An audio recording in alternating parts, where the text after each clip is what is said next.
Thursday, March 16th, 2023. This is the Senate Natural Resources and Energy Committee. We're returning this morning to S80, a bill that we've looked at before. It is an act relating to miscellaneous environmental conservation subjects. I think I've called it the ANR housekeeping bill for this session. And with that, I'd love to invite the commissioner and Ms. Smith back to the table, or however you want to use the.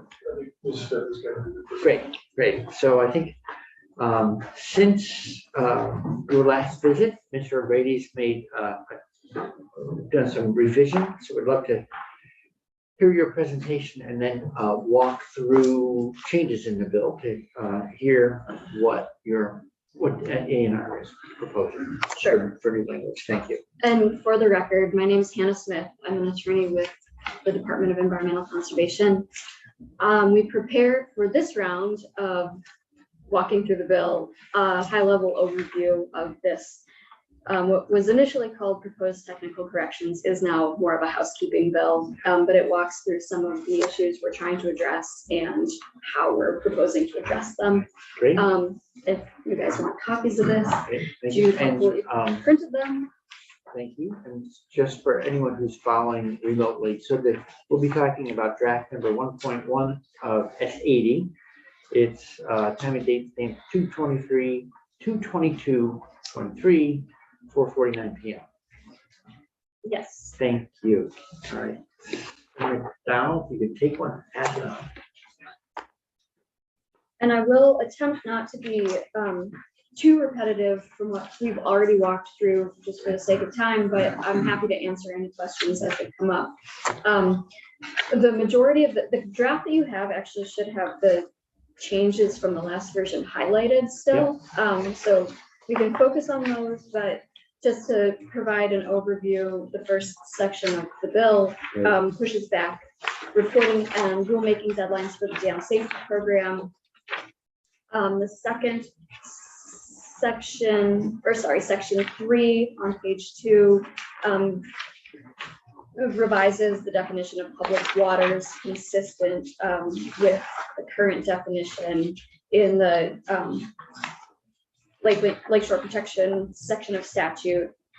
Section 4 of the bill is related to salvage yards, and the proposed language would allow the use of a mobile crusher for the closure of a salvage yard prior to the salvage yard actually having to receive a certification from the agency. The highlighted language there, I think I walked through this last time, but as a refresher, we had added, the agency had proposed some language that states that in order for a salvage yard operator to actually use a mobile crusher to close their operation, they need to be doing it in accordance with rules adopted under the agency, by the agency, and they have to first notify the secretary in writing of their intent to close the yard. Because is the real world challenge there that there's toxic substances in cars, and so you want them crushed in a certain way so you're not creating hazardous waste? Or I think primarily this provision is for salvage yards that are, or for landowners who may be in violation but don't intend to operate a salvage yard and need the ability to actually close their operation. They're not going to seek a certification to continue to operate, but they want to clean up the site. Yeah. This allows them to use the crusher to clean up the site before they actually continue with the operation. Okay. So we've had, for the record, John Beal, PC Commissioner, we've had situations where operators would be able to comply with our directives if there has the ability. I'm sorry, sir. I couldn't understand Mark. I couldn't hear what he was saying. I'm sorry. For the record, DC Commissioner John Beal. So we've had situations where a landowner, an operator wants to close out their yard, but they can't afford to take the vehicles off site. And if we could, this tweet pulled out that we bring a portable crusher on, we can get some of these yards cleaned up easier. Okay. Are there issues around hazardous materials like batteries, lead acid batteries, or brake fluid, all that kind of jazz. So the rule does, the rule that we're amending takes that into account. Mr. Braveman had raised an issue with me this morning, seeking just some little bit of clarification on our proposed change, which we don't object to. John, I believe it was to add liquid collection after Right, portable right. crushers. If you could identify yourself. Yes, John Braven, for Vermonters for Clean Environment, but I was actually the founding director of this program. The old school crushers have no collection pans, and when they crush the cars, the liquids run on the ground. So the solution to that was to put a piece of plastic down, which doesn't work, it just runs off. So the better crushers, the newer ones, have a collection set up underneath, so to require that the liquids be collected at the time of crushing. The crushers have an incorporated collection system is really important, and it used to be a requirement when I used to write the permits, but it really should be in the statute. Okay, and is that not part of your current rule? It's not in this draft. In this Okay, all right, and is that something that you're syncing up with, so by the time we look at this tomorrow, that change may be in there? Yes, I believe it's just a clause saying may operate a mobile salvage vehicle crusher with a liquids collection system Okay, in great. accordance with the rules. And the rules adopted under this subchapter refers to the agency's salvage yard rules, which address control of any kind of hazardous materials in the cleanup of these sites. Thank you, everyone.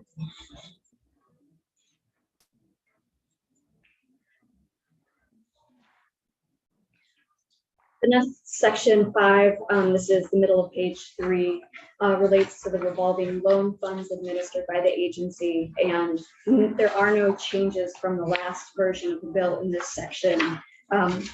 The changes in here primarily refer to the agency's use of federal funding through the Vermont EPA Pollution Control Revolving Fund, allowing us to use federal funding to assist with administration of the program and to capitalize some of our state revolving loan funds that are administered. And just so the full committee knows, yesterday, Ms. Smith, Commissioner, and I all went to institutions. So as they look at revolving loan funds as part of their capital budget, and so they're apprised of this going.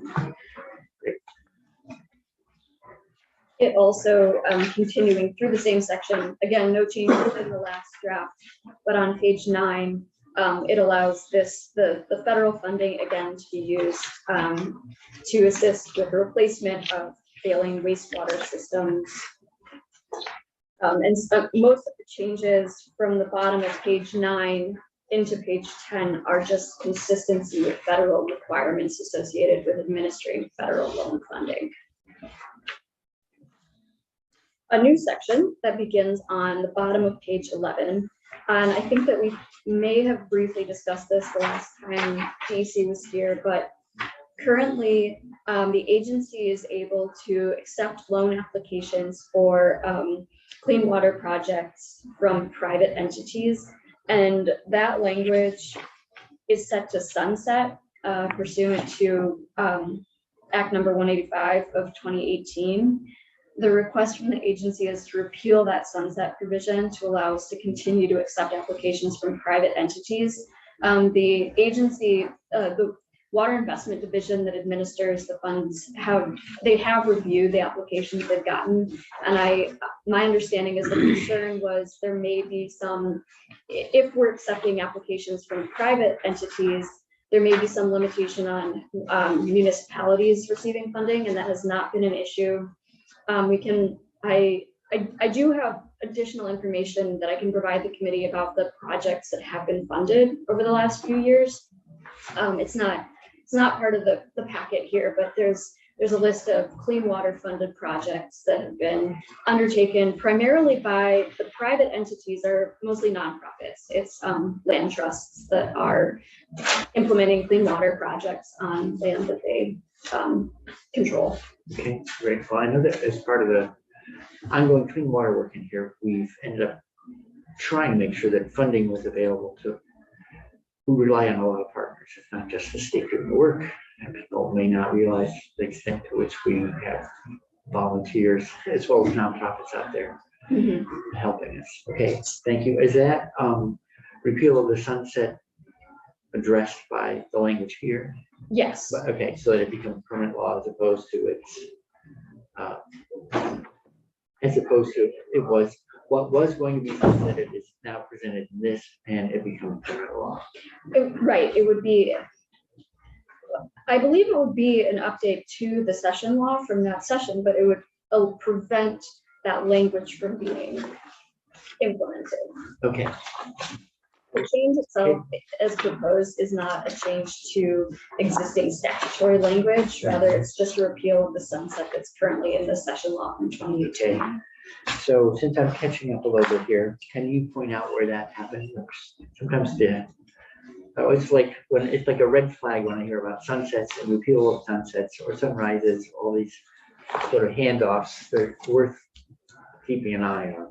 Yes, so currently, the way that it's drafted, the sunset appears in section 12 of Act number 185 Yeah. of 2018. It was drafted with two subsections, A and B. The proposal here is to repeal the language in subsection A, Yeah. which would prevent the agency or BETA from accepting applications for loans from private entities as of June of this year. I am not, Attorney O'Grady would be able to give you a more definitive answer on what this looks like in terms of the actual language adopted, but it would be part of the session law as associated with this bill then. Okay, great. And Mr. O'Grady was unable to join us this morning, but he's scheduled to come in tomorrow, so we can check with him before we'd ever get to a vote. All right, thank you.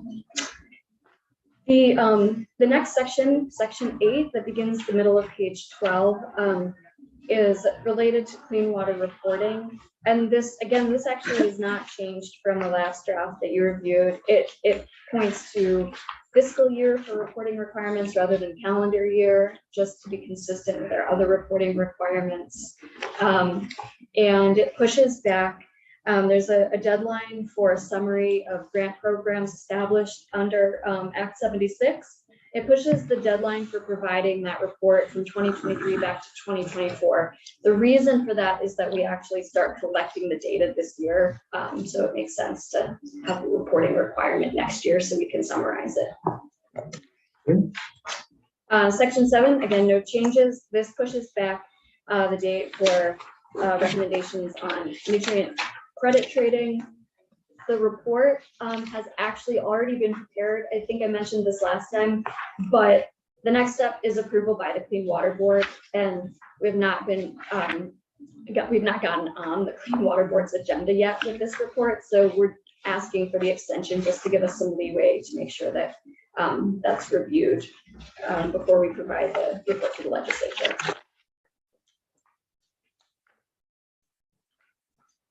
Section 11, beginning on page 14, refers to A&R enforcement practices.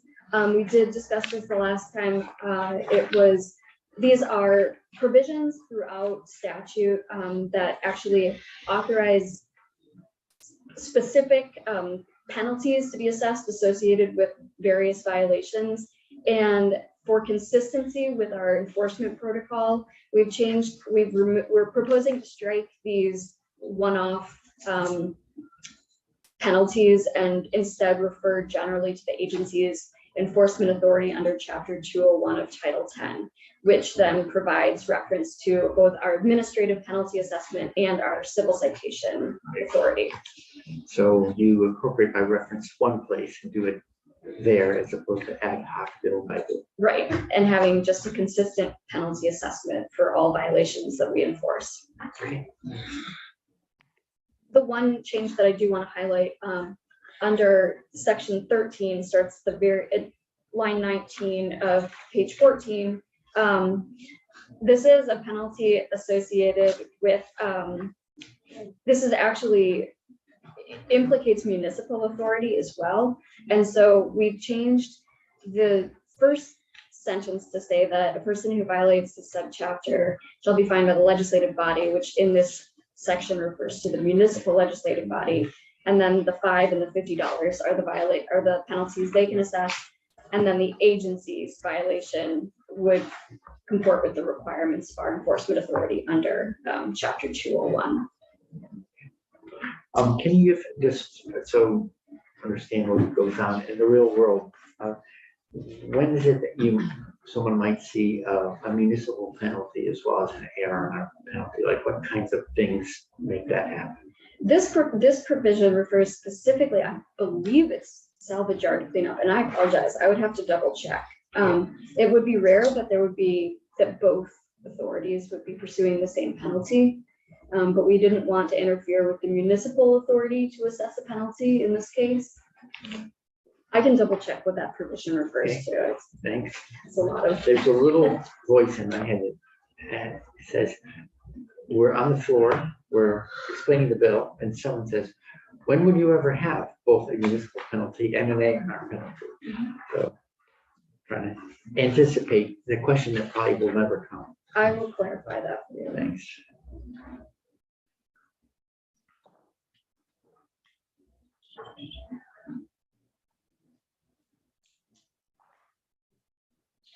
For the record, this is correct. This pertains to salvage yard penalties. Great. Thank you. Go ahead. The next section, section 14, no changes here, disqualifying criteria. We've eliminated the requirement that waste transportation haulers get a background check, as we discussed in the last testimony. It was a burden to those individuals from getting these jobs, and the administration of those background checks was being borne by the agency, so it was an administrative burden both for potential haulers and for the agency. Section 50. I don't think there was ever testimony on this, but the rumors years ago was that unscrupulous waste collectors were just dumping on the road liquid drug waste, just opening the spigot and driving the back roads. A background check, it seems to me, would be a good way to prevent that. Maybe not completely prevent it, but it would work against it. The agency obviously regulates any kind of activity by a waste hauler that doesn't comply with our solid waste rules. I think that the program's experience was that the background checks were essentially a barrier to entry for minor criminal background violations that were turning up, and it was not reflective of whether or not somebody was performing their job duties in a way that complied with the rules. I think that I would just add, I think in our experience, we were not finding significant, we weren't finding anything in background checks that would prohibit someone from taking these kinds of jobs. Like, they didn't line up. It wasn't like somebody was convicted of illegal dumping. You might find someone who had some traffic violations, just basic kind of things that many people have. And so it just wasn't really lining up. I agree with you. I think the feeling was there was, I think we all remember, I still remember this, there was a time when the solid waste industry was aligned in some ways with crime organizing. So I think that was really born of that belief. It hasn't really played out that way in Vermont. Okay, well, you've addressed the thing I was talking about. That was the idea of someone turning out to have underworld connections. Yeah, that's not what we were finding. It was just regular people who had the same types of violations that many people run into in life. So it just didn't really line up with the intent, which I agree with you, that was the intent. Okay. Okay, thank you. The next section 15, procedural requirements, no change here. It would streamline the process for the issuance of an emergency construction general permit authorization when there's risk to property or life. No change to section 16. This refers to an encroachment permit being effective on the date that it's signed and issued. Section 17 refers to, under the potable water supply statute, review of failed water supplies, and it eliminates the requirement that the information be posted separately to the Agency of Natural Resource website.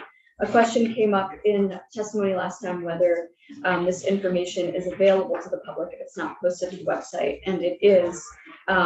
Failed water systems would be available in both the land records where the property is located, and the permits themselves are available on the agency's website already. So the separate notice was a duplicative effort. Thank you.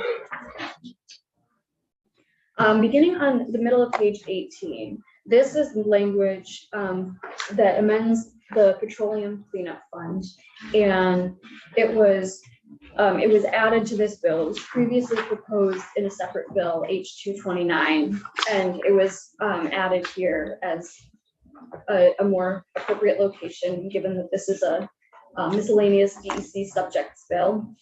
And I can walk through a high-level overview of what this language would do.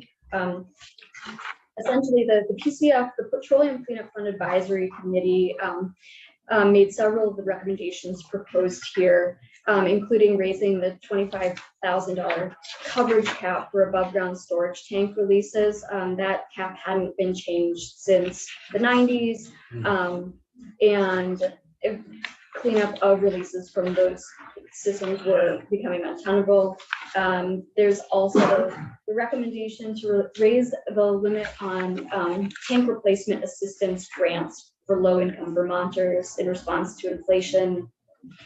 And coverage is proposed for cleaning up spills of petroleum from non-tank sources where the responsible party is unknown or unwilling or unable to act. So the actual above ground storage tank coverage cap increase from 25,000 to 50,000 is based on the U.S. Bureau of Labor Statistics, CPI. The housekeeping changes in here include changes clarifying the deductible and coverage cap for Category 2 underground storage tanks. So this is farm and residential motor fuel tanks, and eliminating language for tank types that are no longer used in the state. So like online combination tank systems. It also proposes to standardize the coverage cap to 1 million for all but commercial motor fuel underground storage tanks. The language in this section that actually was in the original S80 housekeeping bill would extend assistance grants to the replacement of above ground storage tank and underground storage tank systems for advanced wood heat or heat pump systems. Yeah, and can you, that at the end, yeah, so Yeah, the page 27. Yes. Yeah. 20, yeah, beginning on, yeah, page 26 and 27. This is, and in 28, this is the language that was originally in S80. And can you just share a little bit with the committee the thinking behind this? I mean, I get the idea that, you might want to, you would need to address if someone had an above ground tank that was leaking. Is the notion here that there are instances where someone says, rather than just replace the tank, I'd rather change fuel, the way I heat, and you'd rather support that less carbon intensive way of heating, as opposed to just saying the only thing we can do for you is replace your tank? Yes, that was the idea, that in the instance where systems are providing assistance to low-income Vermonters in order to replace systems with significantly less carbon-intensive wood heat systems consistent with the climate action plan. Senator McDonald, you've a long time Petroleum Cleanup Fund. Which page you I'm looking at page 27, the green highlighting. Or might be a different, might not be a color on the version. But highlighted. on? I believe Senator Campion is the current representative to the Oh, he is, okay. Yeah, so it's roughly 2/3 way down the page. My copy doesn't have page numbers. There's a reference, Mr. Chair, to change in language at page 18 and 19, which says, in effect, that the fund is protected from being raided, which is a customary event in case of recessions, drastic downfalls. The bottom of page 18 and the top of page 19. You can't borrow money to take money from this fund to be used for other purposes. But the legislature can always say notwithstanding this paragraph, right? You could, yeah. It's the special funds of the wetlands of state government. Or when money is rained upon us, and then they release it slowly when there's a shortage of money. It would have to be specified in statute since it currently says that it's the intent of the legislature that this fund shall remain intact for the purposes of petroleum cleanup. Unless the attempt to raid the funds and notwithstanding the language that you just quoted, Mhm. in which case it would be business as usual. Are you worried that that we're somehow more prone to that happening because of this language? I thought this, This language appears to say you can't do it, but we're prone to do it. And I'm asking if it really says you can't do it, or you just have to say notwithstanding the language that we're talking about, you can go and do it anyway. Or are you suggesting that this language in this opening paragraph of section 1941 prevents us from using the funding for the replacement of systems with wood heat? Nor shall any portion of the fund ever be available to borrow from in any branch of government or being intent of the General Assembly be used for other purposes.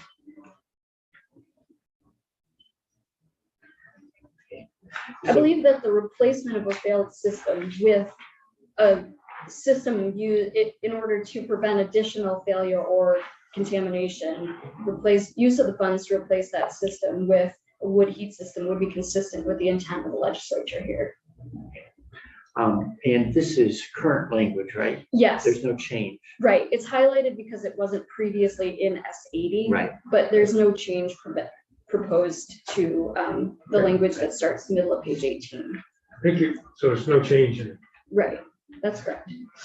current practice. But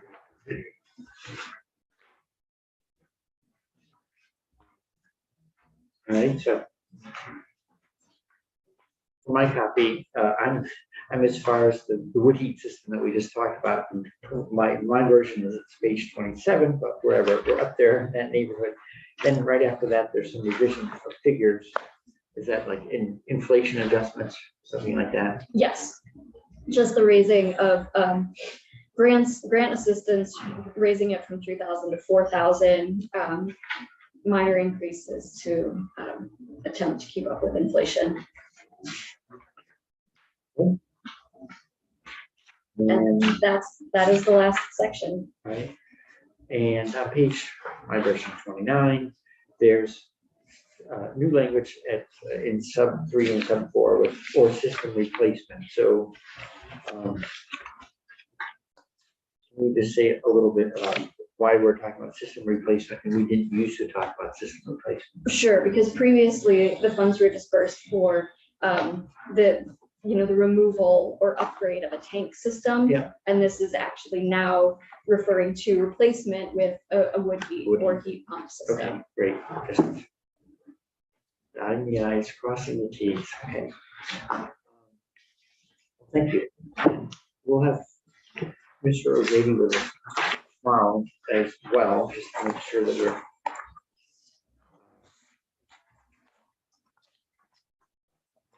have him in the room. If we have other questions about it.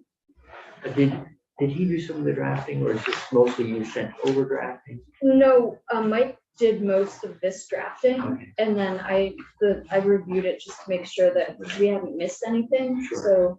So this is his draft. It was never finalized. Yeah. Okay, well, thank you for, in a normal world, we would have had him walk through his language presented, but since he wasn't available, I appreciate that he came back and helped us do the walkthrough so we know just what's the final, And I the will proposed plan, final version. sure, I'm sorry. I will plan to be here tomorrow in case there are any questions. I don't think you'll need my testimony, but Okay. if anything comes up. Okay, well, since it's crossover day, so it's good to keep your eye on the prize still, but you have to vote. And you're going to, are you gonna follow Mr. O'Grady about that change about Crusher, this amendment on that? Yes, I can do that. Great, all right, so here.